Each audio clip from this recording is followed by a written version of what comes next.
You seem to be a force to be reckoned with, Mr. Washington. You have quite a few people who look up to you and admire what you've been able to accomplish at such a young age. How does that pressure affect the way you approach your work? Or does it? It can get a little intimidating sometimes, but in all honesty, most of the pressure comes from the older crowd. They're the ones with the most expectations.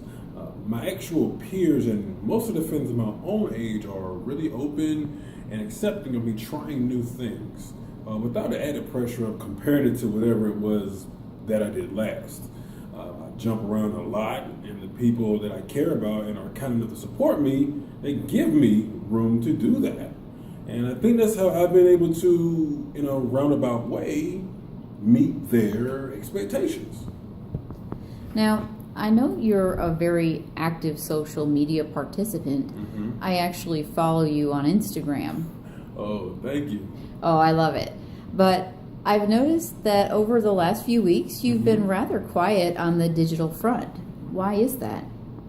The country, it's in a troubled place right now. And as you know, since you follow me, I tend to be very outspoken very quickly.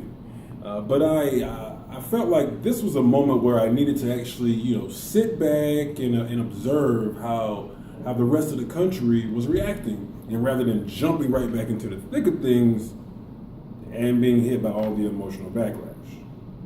I'm going to assume that you're referring to the death of Alice Walker, correct? I am. What were your thoughts when you first heard of the shooting?